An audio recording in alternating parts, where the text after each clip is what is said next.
I remember distinctly a game of Senator's New York game, and I remember seeing Mickey Mantle yelling to him, and he waved to me.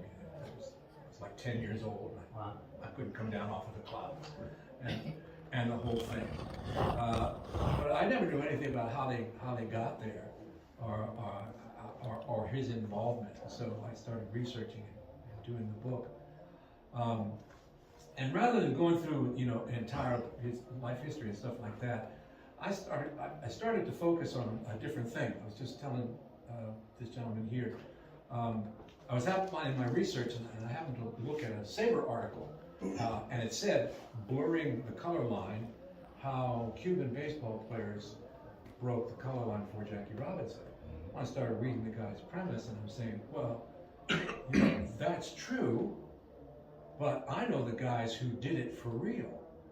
And it just happens to be Clark Griffith and Joe Cambria. So I decided to go into this idea. So today I'm talking about how Joe Cambria was necessary for breaking the color line before Jackie Robinson.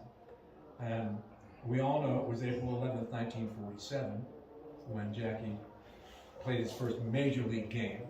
I mean, he played for Montreal before that, you all know that, and he played professional ball, but we're saying, April 11th, 47 was the day he walked onto the screen, but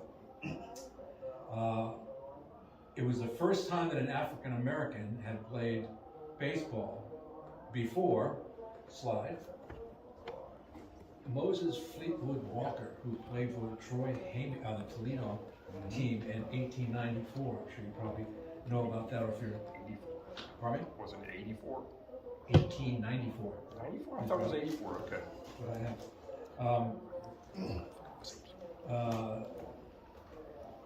He was a catcher. Yeah. He was a catcher. 1884, because the color line was established in 1887 when the American League denied the Pythians of Philadelphia admission, and then they just said to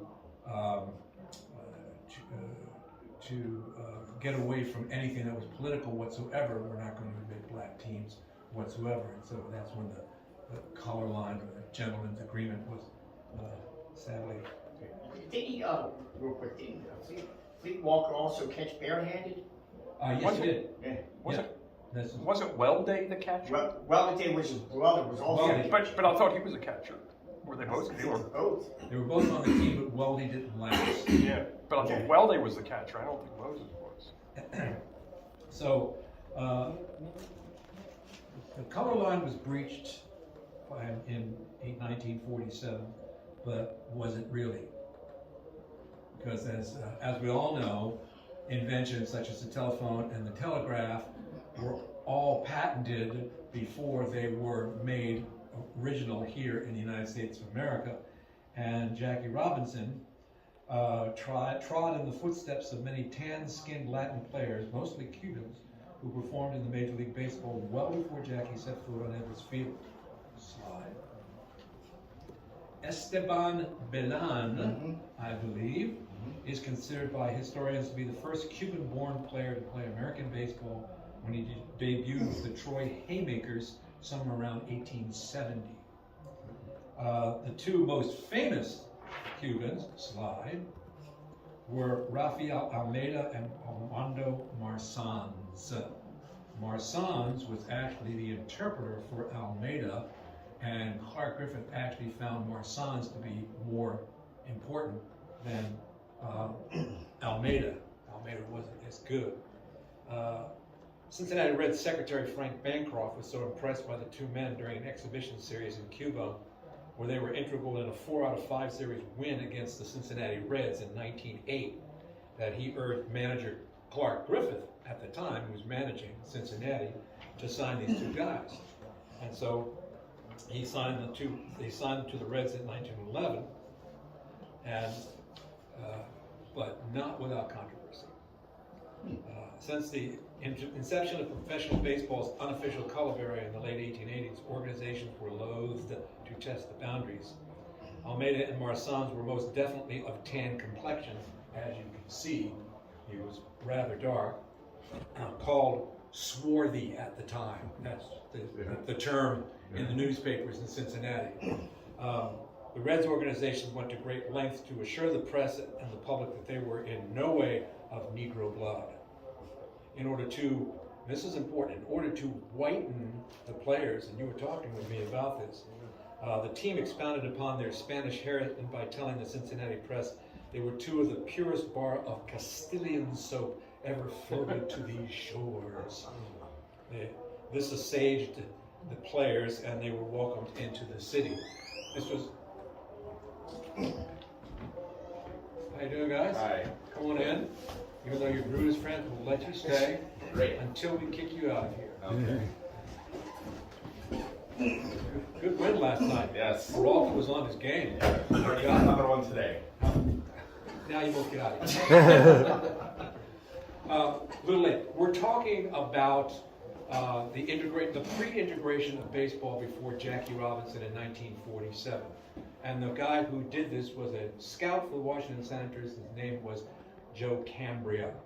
I don't know if you guys all of us old guys remember the Washington Senators. You don't remember them, but I live in D.C., so you did? I live in D.C. now. So You live in D.C. Still now? talking to senators, yeah. Well, the Senators had a lot of Cubans at the time, and I'm going to go into that in just a second. But what I'm saying here is that these two Cuban players, Rafael Almeida and Armando Masson, were the two first Cubans to play organized professional ball for the Cincinnati Reds in 1911. And Marson's had a good 8-year career. He had a decent 8-year career with a couple of teams, and then he left and went back to Cuba. Slide. As the manager of the Washington Senators in 1912, Clark Griffith continued his Latin tradition. He signed 6 Cuban players between 1913 and 1926, taking great pains to whiten them for acceptance. And this was really important because you can see in these color photos here, they're tan, they're dark, okay? They're darker than us white guys here in the room, and you can tell that. And so in the 1930s and the 1940s, this was a big deal, and it was a big racially motivated kind of deal. So how does Joe Cambria enter into this? I'll give you a little bit of background on Joe, because if you want to know his whole story, you're going to have to buy the book. Sorry. Joe Cambria emigrated to America with his father and 2 brothers during the Great Italian Migration of the late 19th century. Settling in the Roxbury area of Massachusetts, Joe grew up loving all things baseball. He had a short minor league career in Massachusetts and Rhode Island before landing with the Berlin Green Sox, and also alternately known as the Cucumbers. This was back in 1911, excuse me.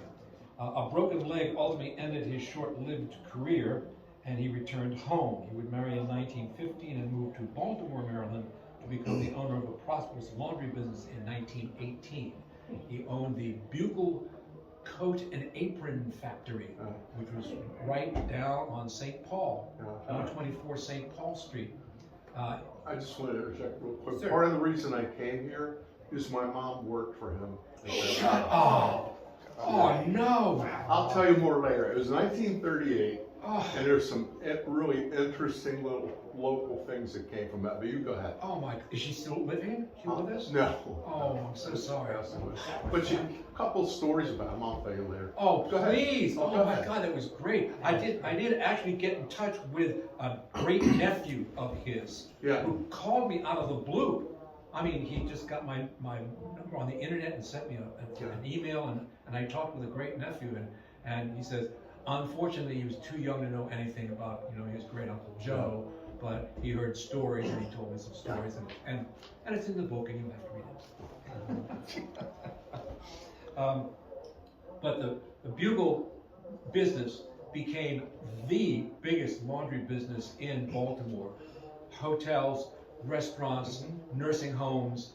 They did laundry. They did waistcoats. They did barber coats. They did the big white butcher aprons that the waiters would wear. Anything that was washable, they washed. And so He started that in 1918, and he made money. There's no question about it. He made money. Baltimore was a hotbed of baseball activity, and Joe caught the fever very quickly. As an aside, I told the guys when I first came here that I've been reading the book about the Babe, called The Big Guy by Jan Levy.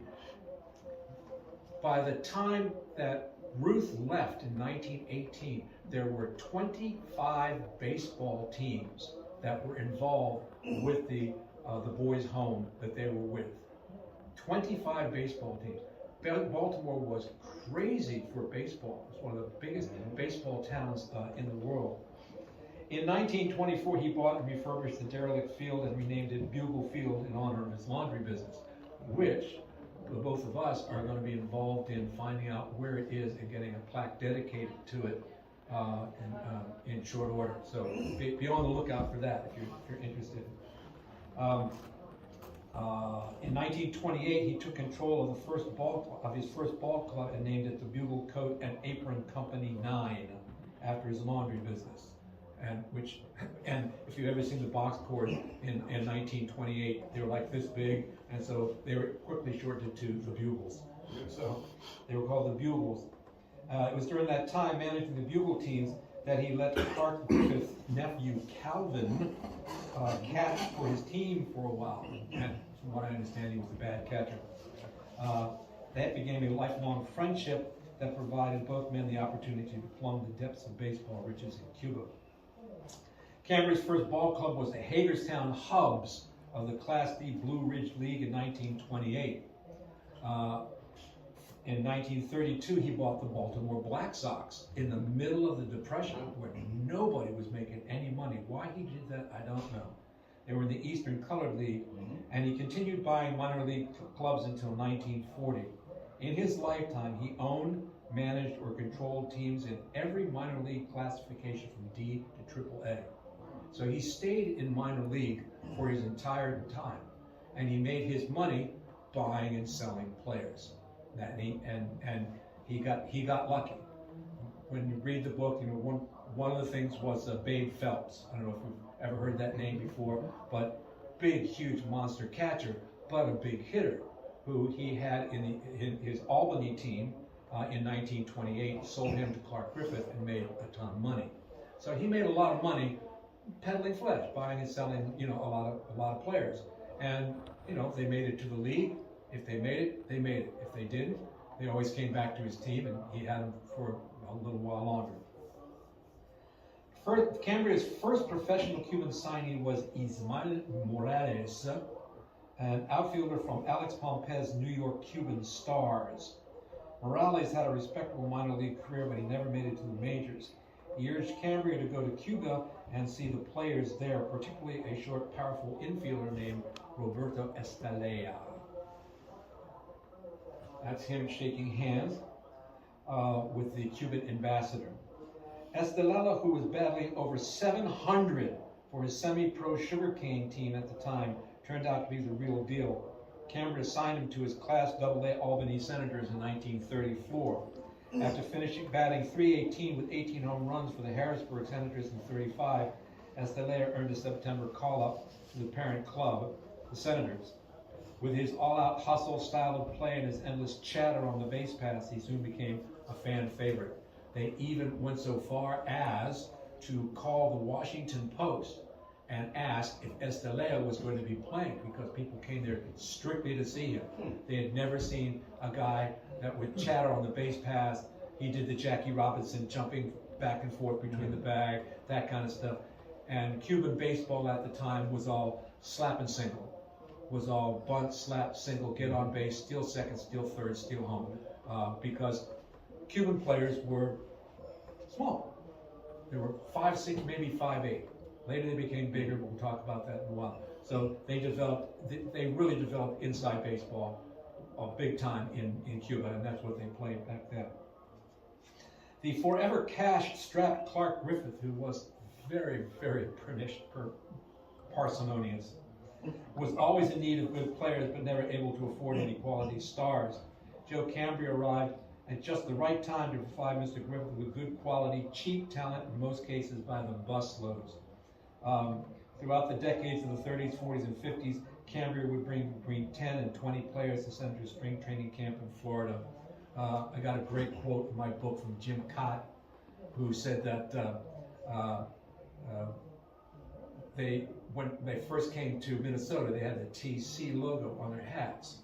And when somebody asked him what the TC meant, he said, 20 Cubans. It was funny. Cott actually was a senator before he became a Minnesota Twin. He picked 1959 and 1960 for the Senators and moved with the team to Minnesota and became their ace, as we all know. Again, without controversy.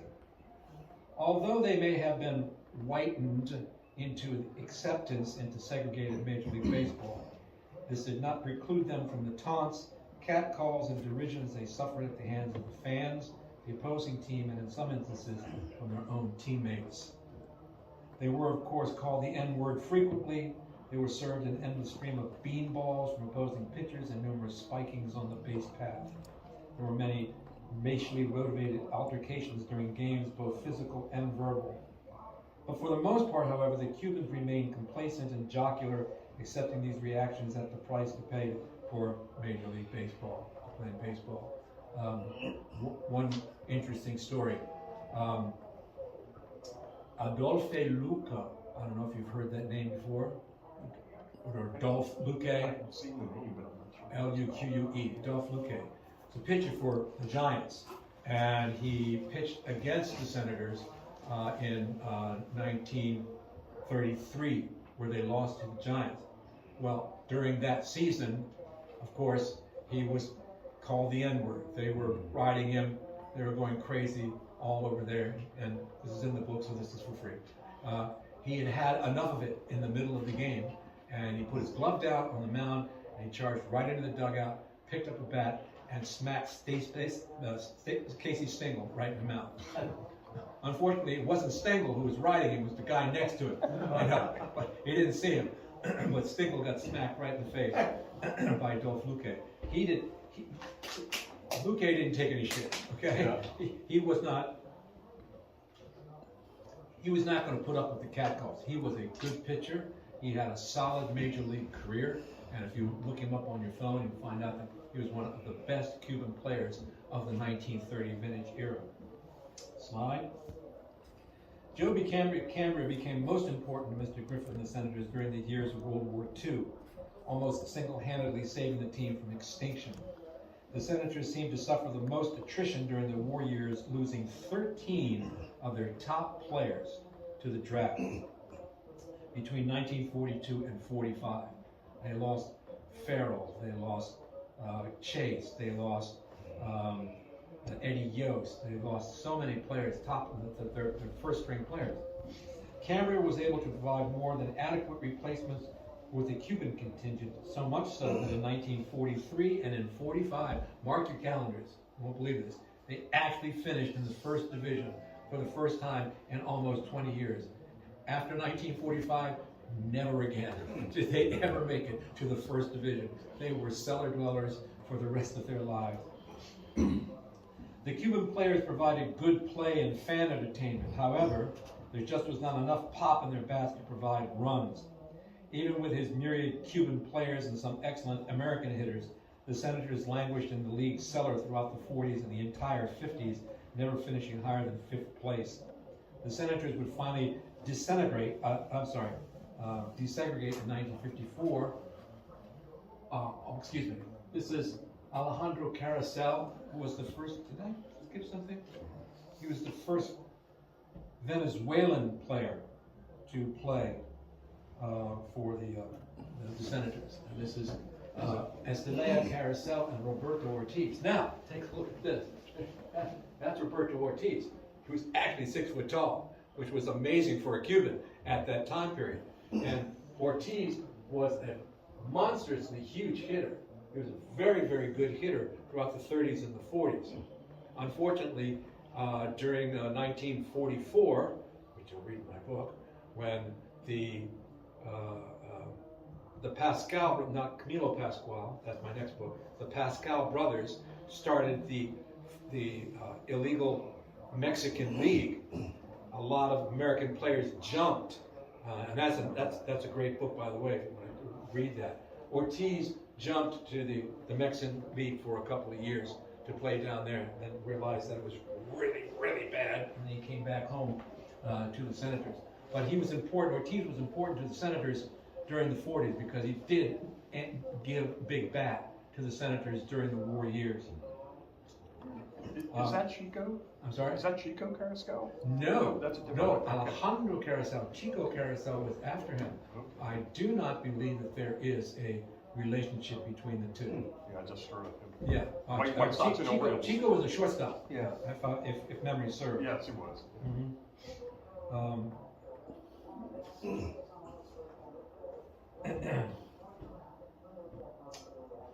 Okay, next slide. This is the 1944 Washington Senators, and as you can see, that not all of them are in the picture. The only real one is this one right here, almost on the very end. That's Gilberto Torres, Bill Torres, who was a very, very good catcher, who was in the league for a long time, and he was integral to the Senators because he could speak English. And Cambria would bring these Cubans up there with absolutely no English language skills whatsoever, and Gilberto was able to translate for these guys and at least help. He could help the pitchers. And so these were all of the 44 Senators, the Cubans that were on the Senators at that particular time. And like I said, what was crazy was in 1943, they had 5 Cubans on the team, and they managed to get into second place. In 1944, they had 10 Cubans on the team, 8th place.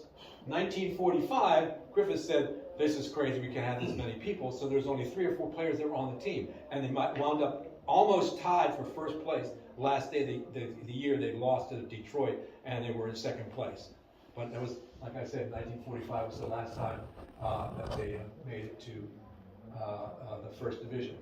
And that picture is thanks very much to George Case. I don't know if you remember George Case, the great base stealer for the Washington Senators. He was the base stealing champ for 6 seasons in a row. And he actually stole more bases than Ty Cobb, which was crazy. The Senators would finally, they would finally desegregate in 1954 with the emergence of Carlos Paula as the first Afro-Cuban player to play on the team. Paula was a big, monstrous hitter who had a strike zone as big as this room, unfortunately. And not only that, he had a habit of watching birds fly while he was trying to watch the baseball. He really, I talked with Whitey Herzog, and who had played with Paula for a year. And he said, you know, you couldn't call him off. He thought that everything was his ball. And he was in left field, he was in right field, he was trying to go after things all the time. He couldn't play very well. And so he was only on the team for a few years. Trivia question for all you guys who ever go to bars or anything like that. Who was the first African-American player to play for the Washington Senators? Anybody? There's beer in it. Moses Fleetwood. No. You weren't here, but that was 1884. That's right. You tried. First African-American player, very good, and you do get the beer afterwards. We'll get him one afterwards, okay? I did know this. He was the first, you weren't here to see it, but he was the first African-American player to be in the major leagues before they became the American League. The American League started in 1901, so he was before that. So he played with what would be considered the National League. The first African-American player was Joe Black from the Dodgers. Wow. He was in the end of his career, unfortunately, and he had bad shoulder trouble, and so he only pitched in 7 games in 1957. Was not very effective. Really, he was just. They thought he could be a good reliever or something like that. He was not. He just had trouble badly. However, he went on to become the first African-American scout for the Washington Senators. Also played for the Eli Giants. The Eli Giants, he sure did. He most certainly did. Joe Black was a fine pitcher. We all know that with the Brooklyn Dodgers. He was integral to all those championship teams that they had. Was the first African American to win a World Series game, right? Yes, he was. Who's this guy? He's a SABR member. Really? For the Brooklyn Dodgers. You didn't take over, man. No, you're doing a much better job. That's because I wrote the book on that guy. Live with this Doing way guy. better than me. I lived with this guy for 3 years. Believe me, he's smelly. Anyway. All right, now here we come to the crux of it. I am by no means trying to paint Joe Cambria with a savior's brush, as has been the case with Branch Rickey. I don't know if any of you guys have done any reading on Branch Rickey, okay? He was no saint. No. Okay? He was no saint. He did a lot of bad things. We'll talk about it later. Cambria was a businessman at heart. He was trying to make a buck. The parsimonious Calvin Clark Griffith was forever trying to save a buck. So they were made for each other. Cambria, that's what he was trying to do. Cambria took advantage of the oppressing poverty in Cuba to sign many of his players for as little as $1,000 a year. $1,000 a year for 6 months worth of work. Okay? However, those guys were working in the sugarcane fields for $20 a month. So you dangle a contract in front of these guys for $1,000, $1,500 for a year, when most of the guys were making $3,000, $4,000, maybe as much as $5,000. This is the 30s and 40s, where money actually was money back then. And these guys thought that they were kings. They were princes, making $250 a week. They could send money back home and still have, money for Roma records, So they thought they were living the high life. And they didn't realize that they were coming really, really cheap. Many of the signees were working in the sugarcane fields. To play baseball in America for as little as $250 a week was considered a kingly sum at the time. And there's no question about it. It was. After a while, they wised up. And we'll talk about that in just a minute. Cambria used desk contracts. Has anyone ever heard that term before?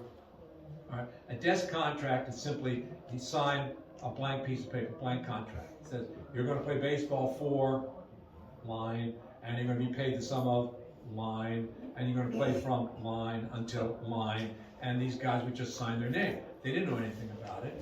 Right? Well, really illegal, but it was the practice of the time. Then they would take the contract, fold it up, and put it in a desk. If they made it good on his Albany team, okay, then he got signed to Washington. So Cambria would go back in, fill the lines in, and make up the numbers as he went along. And then he could go to Washington, and his salary would increase. He would play Major League Ball, so he would make more than $250 a week, more than $1,500. But Cambria was making money hand over fist by selling these guys with these blank contracts because he was putting in all the money. He got caught several times. He got called before Commissioner Landis, and he was such a bad bookkeeper. It was just terrible. In the book he talks about he would carry his business around in his pocket. He had a pocket diary and he kept it in there, and that's how he kept his notes. It was all in there, it was just really bad. That was his bookkeeping. He got hauled before Commissioner Landis so many times that in 1940 Landis banned scouts from owning major league teams. He said it was a major conflict of interest. He no longer could have teams at all, and so Cambria had to give up his interests in all the major league teams. However, knowing how smart he was, he hired his brother John to become the president of the ball club, and he would be the general manager, the manager, the bat boy, whatever. He'd still be in control. His brother John, who knew nothing about baseball, would be the figurehead of the club. He'd still be running the thing. Then after a while, by the mid-40s, he gave a lot of that up and became just purely a scout. He was responsible for the loss of the player's professional status. Now this is really important. Cambria did something which was bad. In Cuba, they had the Cuban professional leagues. And I'm sure are you familiar with them at all? Right? They had Almendares, they had the Scorpions, they had the Elefantes, and they had a professional league. And they played, and they made good money in Cuba. If a Cuban player was taken from Cuba and they played 2 years in organized American baseball, they lost their eligibility in Cuba. If they did not make it into the major leagues, they couldn't go back to Cuba and play professional ball on their old teams. They couldn't get the salary. They were actually forced to play in American minor league teams, okay, in order to make a buck. They couldn't go back to Cuba. They were not considered amateur anymore. They were professional players. And the Cuban teams were supposedly amateur leagues, but they weren't. Cuban leagues were as professional as any of the major leagues. In the late 40s and 1950s, in particular, the Giants and the Dodgers and the Pirates were all down there in Cuba, and they would send their guys down there. Sal Magli, Don Newcomb, Roy Campanella, all those guys played in the Cuban League. So Don Houck, tons and tons of little players played Cuban League baseball and really learned how to play fast baseball down there before they came up to the major leagues and became big major leaguers because they played Cuban ball for a long time. So the Cuban ball was not bad. But Cambria, by doing this, just ruined a lot of careers. He sometimes lacked empathy with Cuban players' assimilation to American life. It was pretty bad. In the case of Estelea in particular, he was put on a train with a note pinned to his coat, and it said, "Delivered to Albany." Okay? And kind people would put him on the right train and get him to the Albany Senators in 1934 so that he could find out what was going on. Cambria would have somebody write down ham and eggs on a card, and they would carry it with them. And so when they were going to eat something, they'd take out the card, they'd give it to the waitress that said ham and eggs, and he ate ham and eggs for 2 weeks before he learned to eat something else. So, I mean, he didn't take the time to really take care of his guys. I submit that this was not at all racist, just situationally disingenuous. And that's the term that I use for both Cambria and for Clark Griffith. They were not racist people. Clark Griffith was an arch conservative. He was not going to break the color line. He was not going to do anything. He had to see when the Cincinnati Reds installed lights in 1935 that they brought in 3 times as many people in the stands during a night game than they did a day game, that he finally realized, maybe I should put up lights. It wasn't until the green light letter, that I'm sure you guys all know about, when the president said, "I hope there can be more night games so that the third shift can watch." Then he put up lights in Griffith Stadium, finally. And then he did doubleheaders constantly, and he did day-night doubleheaders, and he beat his kids to death by playing too many doubleheaders. Because he had no money. He had no money. Clark Griffith and Connie Mack were both 2 of the poorest, most successful, poorest owners that you could possibly have. I mean, Wrigley had a chewing gum fortune and candy fortune. Jacob Rupert had a beer fortune. All these guys had outside fortunes that they could work on, and they had money to bring in, and they had money to work with. Griffith basically had to sell the farm, sell his farm in Montana with his brother to get the share, to buy the half interest that he had in the Washington Senators to be there in 1912. So he started from poor, stayed poor. However, if we change the slide, there's Joe Black, I'm sorry, first black player. However, as attested to by every Cuban player to whom I spoke, that was Camilo Pascual, Pedro Ramos, Julio Becker, Jose Valdivieso, Charlie Naranjo, Antonio Oliva, all told the same story. Joe Cambria provided them with immense opportunities to play professional baseball in America when other teams would not. And they loved him in Cuba.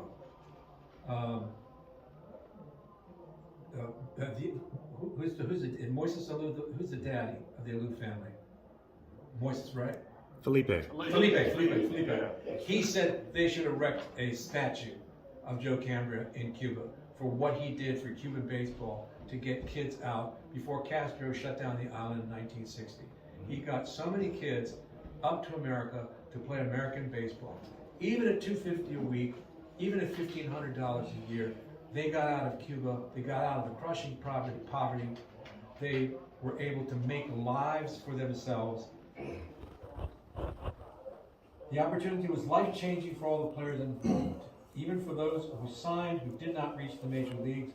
It allowed them to the means to start a new life outside of the crushing poverty, and after Castro's overthrow of the island, the stifling socialism and communism in 1960. He shut down the island, he shut down baseball. He said baseball is all amateur, nobody's going to make any money. It's all going to be for everybody, the whole 9 yards.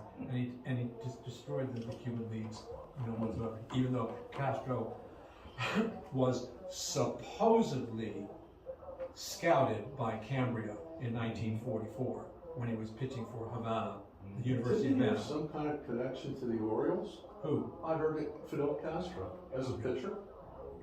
That's a myth. That's been around for a long time. Let's talk about it. Well, even that's that- great shit. Even the story he said might be a myth too. It's great stuff. Cambria never had a card on Fidel Castro. However, when I talked with Camilo Pascual, do you remember? Have you ever heard the name before? Camilo Pascual was the ace pitcher for the Washington Senators from 1954 until they moved to Minnesota, and he became a great pitcher with Minnesota as well. He was there in the 1940s as a young kid, and everybody knew everybody who was playing everywhere in Cuba, especially around Havana. And they knew that Castro pitched, but there's only one record of a Castro ever pitching for a college game that he lost 5-4. Okay? Cambria never had a card on him. He constantly used the story. He says, he was a Class B pitcher. He had a good curveball, but he had no fastball. He could only make it to Class B, maybe Class C. I could have signed him. If I had signed him, it would have been different. It's a myth. Could he have seen him play? Yes. Cambria was in Cuba every single year. He saw everything, everywhere where he could possibly find. Could he have seen him play? Yes. Could he have made the adjustment? Yes. Did he actually scout him and bring him to Washington Senators to pitch? No. Did the New York Yankees ever have him come in? No. Did the Giants ever bring him up? No. It's all a myth. But you know the story. When truth becomes myth, print the myth, right? Because it makes better legal. So it became the great what if of America if they had signed, Camilo Pascual to a contract in 1945. He wouldn't have gone on, the whole thing. There would be no communist Cuba. It's a great what if myth, but it just didn't happen. And the guy who says this is Echevarria, Roberto Echevarria, who's a professor of English and history at Yale University, who wrote the book on the Cuban leagues.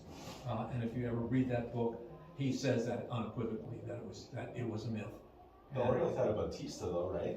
Yes. Several. Yeah. I think one without a U. But not the one who came before Castro. Exactly. Didn't Castro also have control issues, pitching? Control issues. Well, Outside of baseball. He could dust off the back of your uniform with a curveball. Cuban Rex Party. The greatest one is if you can go online and you can read the Fidel myth, and there are all kinds of publications about that. Don Houck gave an interview in 1954 about how Castro came in and pitched for the Cuban team that he was playing with, and then his soldiers took over the field and were shooting the guns off, and people were scattering all around. Well, that was a lie too, because people looked it up from what Don Houck said in the Sporting News article. He wasn't there when he said he was. He was there a year afterwards. Castro wasn't there when he said he was. He was in jail. Okay, so he wasn't there. He just made the whole damn thing up for this article, and they called it the Houck hoax. Okay, and so you can read it online. But there was a game, however, that did occur where his guerrilla fighters came in and started shooting their guns off, and bullets started raining down on the ground and almost hit a couple of players on the team, and then they all did disperse. That is a true story. Jackie Robinson's breaking of the MLB color barrier has been written about extensively and not to be minimized in any manner. However, one cannot help but to surmise that Joe Cambria's signing of tan-skinned Cuban players most assuredly helped to pave the way for Jackie's triumph in 1947. Both groups, African American and Cuban, suffered their own share of derision, but at least a start was made, and history should salute both of them equally. So that's the premise that I have here, gentlemen. You guys were here a little late. It was that Cambria was very, very integral in breaking the color barrier for tan-skinned players. I mean, you would be considered swarthy. I mean, you're a bit dark complected. You've been out in the sun. You're kind of Italian, a little bit, okay? And so you would have suffered the same derision as those guys if you could see these guys, you could see the differences. The one in the middle is Camilo Pascual. He is the whitest of them all. The one to the third one, that's Carlos Parla. He was black. There's no question about it. Next to him, that's Pascual, Roberto Hooker, Jose Valdivieso is the one to from the third end there. And he was rather light-skinned. But you can see the differences in colors. Just as an aside, more of a racial aside, when I was doing the research for this book, there's a great book that was written there by a professor in Cuba, and it's called Race in Cuba. And it describes how race is delegated in Cuba. And I also read some other things and articles about the different castes of people that are in Cuba. And believe me, everybody in Cuba is black, okay? They're all dark, but there are two different sides. There's two different sides of the color barrier. They call it mulatto and mestizo. Those are the two terms. Mestizo is dark, but of Spanish origin more so. Mulatto is dark, but of African American and mixed race so. Okay? But there's even more colors than that. There are guys in Cuba with red hair. Real quick history, the black slaves revolted in the 17th century in the sugarcane mines in the early 18th century, and so they conscripted, thank you. It's a new tongue and it doesn't work. They conscripted Chinese. So they brought Chinese into Cuba. They started making money. They enjoyed being down there. They stayed, and you wouldn't believe the amount of dark-skinned, Chinese-eyed Cubans that there are down there in Cuba. The mixture of races are absolutely amazing in Cuba. They have been mixed by indigenous Indians that lived on the island before the Spanish came, the Spanish, the black, the Chinese, and then all the rest of the European of the Caribbean basin came in. Venezuela, Dominicans, South American Indians that came to Cuba. We're talking Peruvian Indians from the Andes that came and mixed with the races in there. So Cuba is so mixed race that it's impossible to figure out what lineages there is. But there is a degree of blackness of everyone in Cuba. And that's pretty much what the book Race in Cuba was all about, and that kind of thing. So that's my premise. This is Joe Cambria. So let's have a discussion if you'd like to, if there's any questions that you have about Joe Cambria.